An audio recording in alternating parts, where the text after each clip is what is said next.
304 species in genus Agave. August 23rd. Agave, the century plant, defines August 23rd. Agave symbolizes patience and strength. You achieve greatness through perseverance, blossoming when the time is right. Like this plant, you are a symbol of endurance and beauty. The agave, my desert darling. I've always been drawn to the desert. The stark beauty, the resilience of life clinging to existence in such harsh conditions. It speaks to something deep within me. And among the many wonders of the arid landscape, the agave holds a special place in my heart. The agave belonged to the Asparagaceae family, with its striking rosette of thick, fleshy leaves, is a symbol of endurance and adaptation. Its sharp spines and tough skin serve as a warning to any creature foolish enough to challenge its defenses. But beneath this formidable exterior lies a surprising tenderness. The agave's heart, or piña, is a source of sweetness and nourishment, and its sap can be fermented to create the intoxicating drink known as mezcal.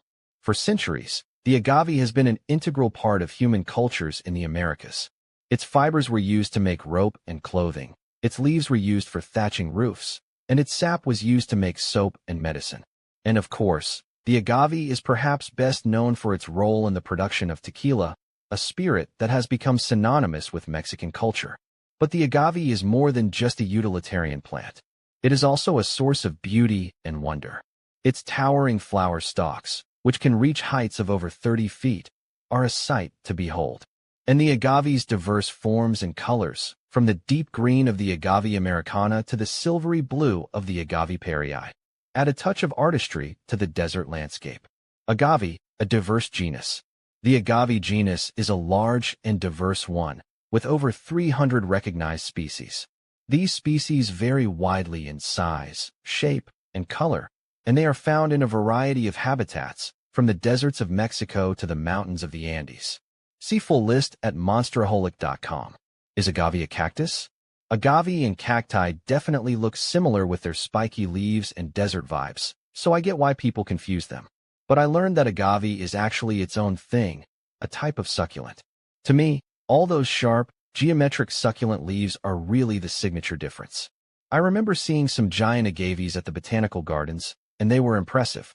Their leaves looked so sturdy and powerful, totally different than the fleshy pads of prickly pear cacti or the round shapes of barrel cacti. I guess it's true what they say, all cacti are succulents, but not all succulents are cacti. Can babies have agave? While I was pregnant, I read a ton about avoiding honey for babies because of botulism. That's when I came across agave nectar as a safe alternative sweetener. It seemed perfect, natural, and supposedly better for you.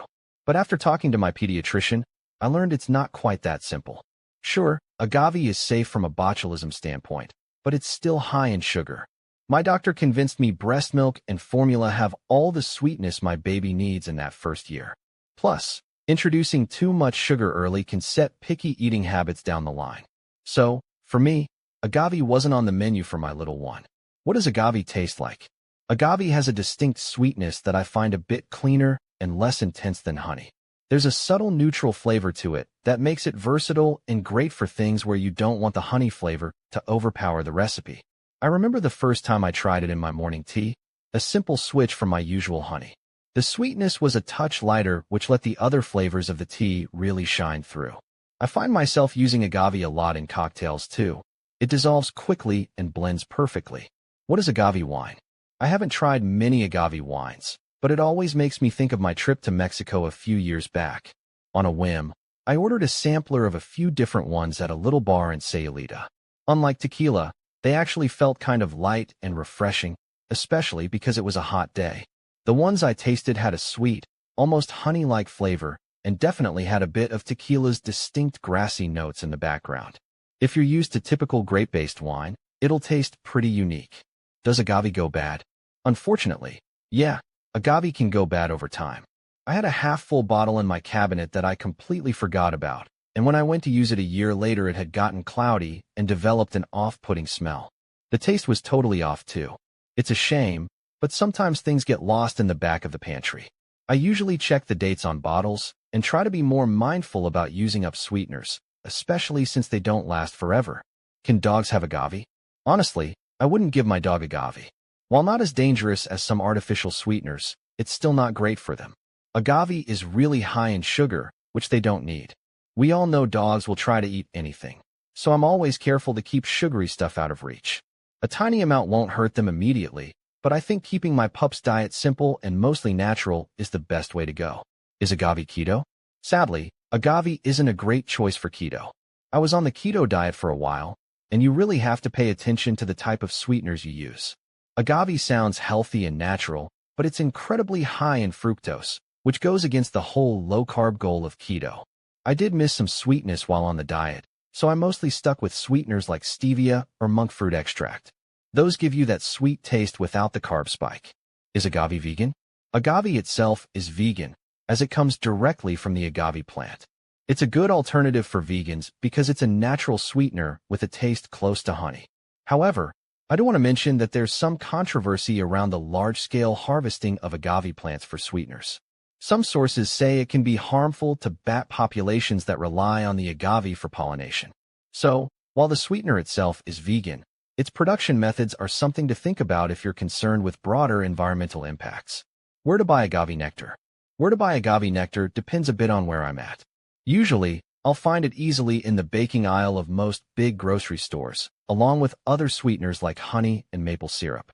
If I'm looking for something more specific, like organic or raw agave, I might head to a natural food store or health food market, as they tend to have a wider selection of specialty sweeteners. There's always the option of online shops too, which is handy if I'm looking for a specific brand or variety of agave nectar that I can't get locally. What color is agave? Agave nectar can be a bit tricky to describe. It depends on how processed it is. I've seen the light agave nectar that's pretty common in stores, that's got a golden, almost amber color to it, kind of like a light honey. But then there's also the darker, raw agave, which has a richer, caramel-like brown color. It's fascinating that the color changes so much depending on the type. And to throw another factor in, I hear that the color of the actual agave plant can range from pale green to a striking blue-green. Does agave need to be refrigerated? I used to wonder about this too. Turns out, I don't need to worry about refrigerating agave. It usually sits happily on my pantry shelf alongside honey and maple syrup. I like to check the label of anything I buy for storage instructions, but with agave, storing it at room temperature is just fine. I remember being surprised the first time I learned that because agave has a naturally high sugar content, which helps to preserve it. Does agave syrup go bad? Unfortunately, yes, agave syrup can go bad. It won't last forever. I learned this lesson the hard way with a bottle I forgot about in the back of my pantry. It didn't seem to last as long as honey, and after a while, it definitely wasn't good anymore. Usually, I'll see if there are any dates on the bottle for guidance, but even without a date, I check for any cloudiness, mold, or weird smells. It's better to be safe and assume it's bad if it looks or smells off. Is agave low FODMAP? Sadly, agave isn't the best choice if you're following a low FODMAP diet.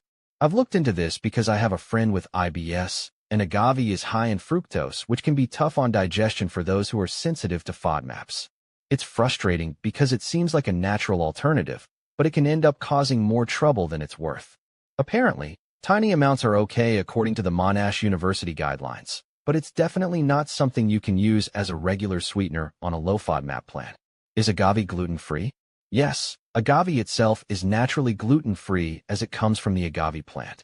So for me, as someone who tries to avoid gluten, it's usually a safe bet in its pure form. However, I've learned to always be cautious with processed foods, as cross-contamination is a concern. It's good practice to check the label and make sure it's certified gluten-free, especially if you have celiac disease or are very sensitive. What is agave inulin? Agave inulin is a type of fiber extracted from the agave plant. It's a soluble fiber, which means it dissolves in water and forms a slightly gel-like texture. Unlike the sweet agave nectar, inulin is pretty flavorless. I've used agave inulin powder in the past as a way to boost my fiber intake. Turns out, it's sometimes called a prebiotic, which means it helps feed the good bacteria in your gut. It's added to a lot of foods nowadays. You might see it in protein bars, yogurts, and even some cereals. How to propagate agave? I've always wanted to try propagating agave. Those plants look so cool. From what I understand, there are a few ways to do it. If your agave plant has pups, the little baby plants growing off the base, You can separate those carefully and plant them individually. I've heard this method is pretty reliable. Some agave varieties even produce bulbils, which are tiny plantlets that grow on the flower stalk. These can be plucked off and planted too. I haven't done it myself yet, but I might give it a go. You can never have too many cool-looking agave plants around. What is agave lemonade? Agave lemonade is a refreshing twist on the classic lemonade recipe. Instead of using regular sugar, the sweetness comes from agave nectar. I love it because the agave gives the lemonade a unique depth of flavor with a hint of honey and almost a caramel-like note. It's particularly delicious on a hot summer day, and I find it a bit less tart than traditional lemonade made with just sugar. Sometimes I'll even throw in a handful of fresh mint or muddled berries to make it extra special. Does agave expire? Yes. Even though it's sweet and seems like it might last forever, agave does eventually expire. I usually look for a best by date on the bottle I buy, but even unopened, it generally won't last more than a few years. Once it's opened, it can degrade a bit faster. The good news is that it's usually pretty easy to tell if it's gone bad. I'll look for changes in color. It might get cloudy, texture getting thick and weird, or smell like an off-putting fermented smell. It's a bummer, but better safe than sorry. Is agave alcoholic? Agave itself isn't inherently alcoholic, but it's the key ingredient in making those famous Mexican spirits, tequila and mezcal. The process involves fermenting the sugars in the agave plant, which is how you get the alcohol. There's also a low-alcohol drink called pulque, which is the fermented sap of the agave. I've never tried pulque, but I did find it interesting that it's a drink with a super long history in Mexican culture. Is agave safe during pregnancy? I wouldn't recommend agave nectar during pregnancy. While it seems like a natural sweetener, I've heard conflicting information about its safety. Some sources say it might be stimulating to the uterus and cause contractions, which is definitely something to avoid when pregnant. It's best to err on the side of caution and stick with pregnancy-safe sweeteners. My doctor recommended stevia or monk fruit extract as alternatives when I was craving something sweet. Is agave alkaline? There's a lot of misinformation about agave nectar being an alkaline sweetener. While the agave plant itself might have some alkalizing properties, the highly processed agave nectar you commonly find in stores isn't actually alkaline. It's closer to neutral on the pH scale, but our bodies process it as an acidic food. Focusing on a whole foods diet rich in fruits and vegetables is the best approach for a healthy alkaline balance, rather than relying on single ingredients like agave nectar. How long does it take to grow agave for tequila? It takes a surprisingly long time to grow agave for tequila. Specifically for blue agave, which is the type required for tequila production, it takes about 7 to 8 years on average for the plant to reach full maturity and be ready to harvest. I find it fascinating because it means that every bottle of tequila represents years of patience and careful cultivation. It truly makes me appreciate the drink much more. How often does agave bloom?